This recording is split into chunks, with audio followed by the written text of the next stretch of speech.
عمر کا تعلق سالوں سے نہیں ہوتا، بعض اوقات انسان عین جوانی میں صدیوں پرانا ہو جاتا ہے۔ اپنی آواز کے بجائے اپنے دلائل کو بلند کیجیے۔ پھول بادل کے گرجنے سے نہیں، برسنے سے اگتے ہیں۔ مولانا رومی سے کسی نے پوچھا، زہر کیا ہے؟ آپ نے فرمایا، ہر وہ چیز جو ہماری ضروریات سے زیادہ ہو زہر ہے، جیسے قوت، اقتدار، دولت، بھوک، لالچ، محبت اور نفرت۔ اپنے دل کو اس وقت تک توڑتے رہو جب تک یہ کھل نہ جائے۔ انسان اپنے اندر چھپی ہوئی نفسانی خواہش کی وجہ سے برے لوگوں سے مغلوب ہو جاتا ہے۔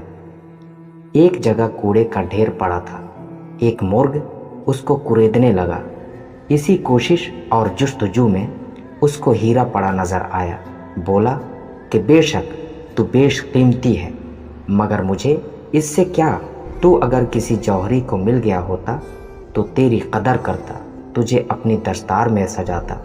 بہتر تھا کہ تیرے عوض مجھے کسی اناج کا دانہ مل گیا ہوتا۔ کل میں ایک چست و چالاک اور ناسمجھ نوجوان تھا۔ میرا خیال تھا میں ساری دنیا کو بدل ڈالوں گا۔ یہ کوئی بڑی بات نہیں۔ آج میں ایک تھکا ہوا سمجھدار بوڑھا ہوں۔ میرا خیال ہے میں خود کو بدل ڈالوں، یہ بھی بڑی بات ہے۔ قناعت سے کوئی شخص بھوکا نہیں مر جاتا، اور حرص سے کوئی بادشاہ نہیں بن جاتا۔ اس دنیا میں کوئی خزانہ سانپ کے بغیر، کوئی پھول کانٹے کے بغیر، اور کوئی خوشی غم کے بغیر نہیں ہے۔ جب انسان کی آنکھوں سے ندامت کے آنسو بہتے ہیں تو اس پر رب کی رحمت برستی ہے۔ اللہ تعالیٰ جب کسی بندے سے ناراض ہوتا ہے تو اسے پاکیزہ لوگوں کی عیب جوئی میں مشغول کر دیتا ہے۔ انسان کو خدا نے بہترین سانچے میں ڈھال کر پیدا کیا ہے۔ جنتی اور جہنمی وہ بعد میں بنتا ہے۔ تمہاری اصل ہستی تمہاری سوچ ہے، باقی تو صرف ہڈیاں اور خالی گوشت ہے۔ پرسکون وہ ہے جس کو کم یا زیادہ کی فکر ہی نہ ہو۔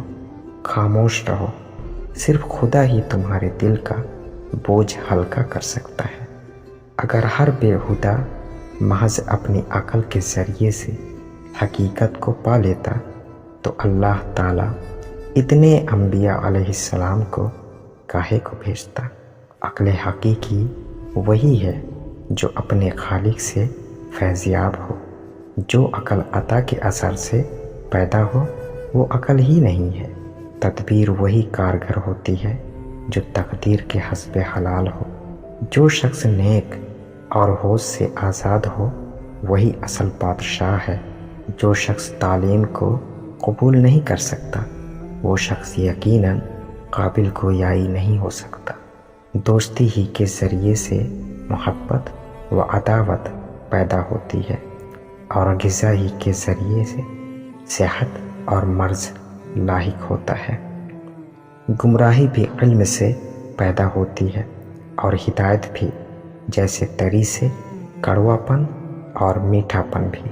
خدا جب کسی بدبخت کو دکھ دینا چاہے تو وہ بدقسمت ناشکری کا راستہ اختیار کر لیتا ہے۔ وہ لوگ جن کی نگاہیں جامد نہیں ہیں وہ باطنی ترقی کرتے ہیں اور حجابات کو چاک کر دیتے ہیں۔ جو کچھ خدا نے پیدا کیا ہے اس کی ایک حکمت باطنی ہے۔ یہ منکر ظاہر کے علاوہ باطن پر بھی نگاہ رکھ۔ جس جگہ خدا چاہے عقل بادل کی طرح برستی ہے، اور جہاں اس کا غصہ پاتی ہے بھاگ جاتی ہے۔ جو شخص اشارہ کو بخوبی سمجھ جائے اس کو صاف کہنے کی ضرورت نہیں ہے۔ اگر تم کسی جھگڑے سے تنگ دل ہو تو تمام دنیا کی فضا کو تنگ دیکھو گے۔ اے عزیز، بوڑھا وہ ہے جو عقل کا بوڑھا یعنی بزرگ ہو، نہ کہ داڑھی اور سر کے بالوں کی سفیدی سے۔ اہل بصیرت کے سامنے خاموشی تمہارے لیے مفید ہے، اسی لیے حکم آیا ہے کہ خاموش رہو۔